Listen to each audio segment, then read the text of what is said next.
Bonjour, à travers cette vidéo, je voudrais vous proposer une brève réflexion sur la nécessité de s'abstenir de toute demande de service auprès des esprits dans le spiritisme. Voici une personne dont je vais vous lire le mail qui me contacte avec un mail intitulé « J'entends des pleurs d'enfants dans ma nouvelle maison ». Et elle me dit ceci: je viens d'emménager dans une nouvelle maison, en pleine campagne, la maison est récente, il m'est arrivé d'entendre des pleurs d'enfants dans la journée, puis parfois en soirée. Je ressens beaucoup de tristesse, de peine et des frissons et parfois un froid glacial tout près de moi, alors qu'il fait plus de 20 degrés dans la maison. J'ai parfois eu l'impression de voir une personne au fond dans le jardin, ou plutôt une ombre, mais pas quelqu'un réellement. Une nouvelle connaissance est venue avec sa fille âgée de 10 ans. Tous deux ont ressenti les mêmes choses que moi. Je précise que je ne leur ai rien dit, ne voulant pas passer pour une folle. Quoi qu'il en soit, sa fille a vu un petit garçon,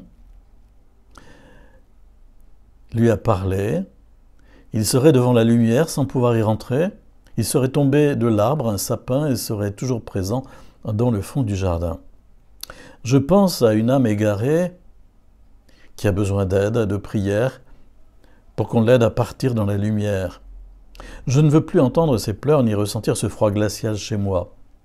Je souhaite qu'il parte dans la lumière, car c'est notre destinée, après la mort, de partir dans la lumière et de rejoindre Dieu. Je me suis donc mise à prier, également pour le repos de cette âme et celle du purgatoire, afin qu'elle puisse trouver le chemin qui les mèneront vers la lumière.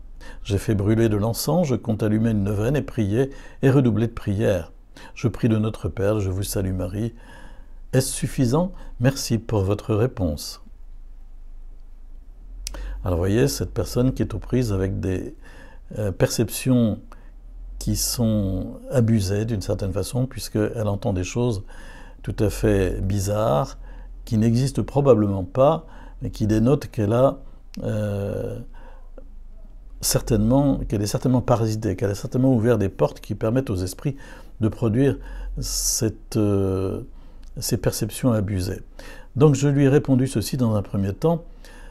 Tout d'abord, je ne crois pas à la réalité des âmes errantes à faire passer dans la lumière. C'est une catégorie qui n'existe pas en théologie catholique. En revanche, les esprits diaboliques peuvent prendre cette identité pour nous mener en bateau. Et ce type de compréhension des phénomènes occultes, une âme à faire passer, est très prisé dans les réseaux Nouvel Âge. Je pense notamment aux passeurs d'âmes. Ensuite, je ne pense pas que ce soit le lieu, c'est-à-dire votre maison, qui soit parasité, mais votre personne, ainsi que les deux personnes qui vous ont rendu visite. Vous êtes toutes les trois victimes de phénomènes paranormaux auditifs, visuels, psychosomatiques, un froid glacial, la tristesse, victimes aussi de communication spirite. Cela veut dire que vous avez très probablement déjà touché à des réalités occultes auparavant, type spiritisme, magnétisme, énergétique, divination et autres. Et qu'en conséquence, vous avez des portes ouvertes et des entités, vous avez des portes ouvertes et donc la possibilité pour des esprits diaboliques de se manifester. Un changement important, par exemple un déménagement ou autre, peut être une fracture dans notre vécu qui déclenche les phénomènes paranormaux latents. J'ai souvent observé cela chez d'autres personnes. Une nouvelle maison est un théâtre idéal pour un scénario du type de celui que vous vivez. Il s'agit donc de vous faire aller plus loin dans la dépendance occulte, et ici spécifiquement spirit. Ensuite, nous avons échangé d'autres mails et la personne m'a répondu « Alors, dans ce cas, sincèrement, je pense être parasité depuis l'enfance. En effet, depuis toute petite, je voyais ce que l'on pouvait considérer comme des fantômes qui venaient me parler et me terrifiaient. Bien que d'une famille de catholiques, nous sommes 7 enfants, mes parents ne nous ont pas fait baptiser. Je suis la seule qui ait fait cette démarche pour justement ne plus entendre, ne plus voir, ne plus sentir ces présences autour de moi. Mais dans ce cas, je me pose la question, comment un enfant peut-il voir ces choses? Car je n'avais probablement rien fait qui touche au spiritisme. J'ai vu des yeux rouges dans l'univers me fixer et me glacer le sang en pleine nuit avant d'aller me coucher, et ce, dès mon plus jeune âge. Ce n'est pas quelque chose de normal, mais ça a cessé. Et j'ai de nouveau vu ce regard rouge me fixer, il y a maintenant 4 ans environ. J'ai ressenti ces mêmes sensations de terreur, alors je me suis mise à prier. J'ai toujours eu ces sensations, et 2 de mes enfants également, ma fille aînée, mon jeune garçon. Nous prions tous les soirs pour demander la protection de Jésus et de la Vierge Marie. Et je remercie chaque jour de toutes les bonnes choses que nous avons reçues dans la journée, les bonnes rencontres, etc. Lorsque je m'étais séparé de mon conjoint, une connaissance, pour me remonter le moral, a fait une séance chez moi avec un verre sur la table. Cela n'a pas duré longtemps, car je ne connaissais pas le fonctionnement, mais dès que le verre s'est mis à bouger, j'ai demandé à arrêter. Je ne voulais pas de cela chez moi. Cependant, suite à cette séance de très courte durée, des meubles se sont mis à bouger dans la journée, des photos renversées, et depuis, plus rien. J'ai prié, redoublé de prière, je suis retourné vers mes croyances, j'ai fait brûler de l'encens, depuis, plus rien. Mais effectivement, comme vous le dites si bien, je pense avoir ouvert une porte que je n'ai pas su refermer. Et elle ajoute aussi dans un autre courrier, mon père et ma mère sont venus me rendre visite, ainsi que mes petites filles.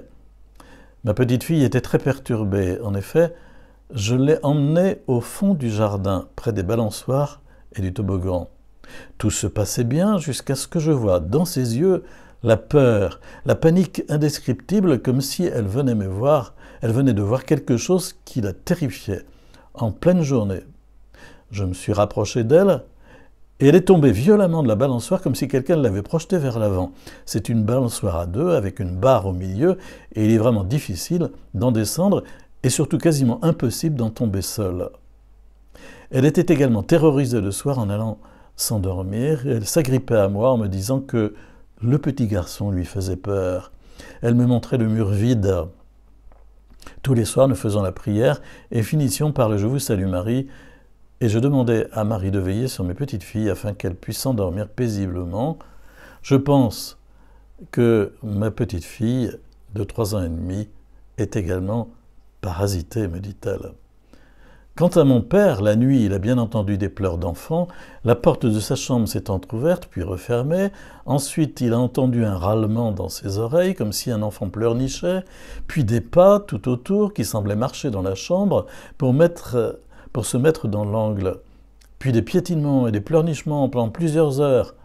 Mon père a fait 2 chapelets complets, un rosaire, et a fini par s'endormir. Mais avant cela, il a vu une lumière blanche éblouir la fenêtre de sa chambre, comme une énorme boule blanche lumineuse.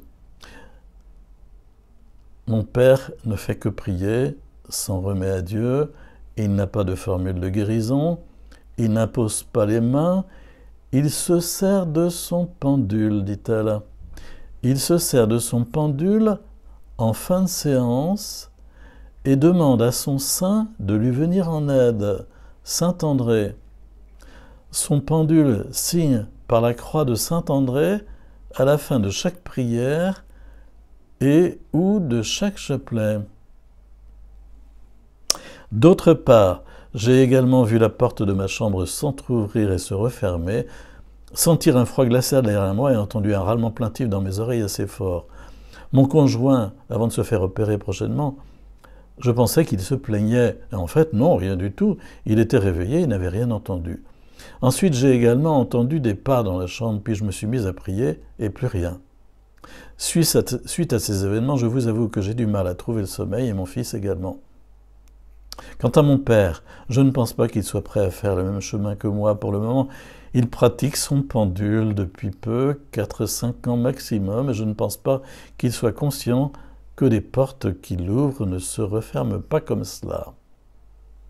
Alors je lui ai répondu ceci, à vous lire, je pense que vous étiez déjà parasité petite, suite à des pratiques familiales, dont celles de votre papa, actuellement, sont une continuation. Il faut lui faire comprendre qu'il est dans l'erreur, qu'il fait de la divination, que le pendule est un instrument occulte pour la divination, donc il fait un appel aux esprits, et que ce n'est pas Saint-André qui agit et qui répond, mais les esprits diaboliques, ils mélangent tout. Enfin, je pense que votre petite fille est également parasitée, car le scénario que vous racontez, je l'ai déjà entendu d'autres fois. Alors, pour reprendre, en terminant, les choses depuis le début de la correspondance, je lui dis, ce qui se passe dans cette nouvelle maison que vous habitez n'est que la énième version de perturbation spirite dont le démon vous gratifie parce que vous êtes parasité par des liens occultes de transmission familiale à cause de votre papa et à cause aussi de l'appel aux esprits fait par la séance de spiritisme que vous avez vécu plus tard. Donc essayez d'entreprendre un cheminement de libération avec quelqu'un qui puisse vous aider. Gardez courage, restez calme, continuez à beaucoup prier, mais renoncez à toutes ces pratiques et essayez de faire un chemin de libération. Vous voyez bien à travers, vous voyez bien à travers ce courrier comment, au fond, les gens peuvent être totalement parasités par des phénomènes qui abusent leur perception, qui sont dus à des portes ouvertes vers le monde occulte et qu'il faut refermer, qui sont dus à des pratiques qu'il faut cesser. Et je pense que la personne a dû ensuite pouvoir faire un nouveau chemin à partir d'une libération. Mais c'est intéressant de constater comment, à partir de phénomènes paranormaux qui sont mentionnés, de parasitages paranormaux, qui sont mal interprétés en disant c'est sûrement une âme errante dans la maison. Pas du tout. À partir de phénomènes de parasitage paranormaux, il faut remonter jusqu'à la source. Où est-ce que j'ai ouvert des portes et comment est-ce que je peux demander de l'aide pour les refermer. Voilà. Bonne continuation, à bientôt pour une nouvelle vidéo quand j'en aurai le temps. Merci.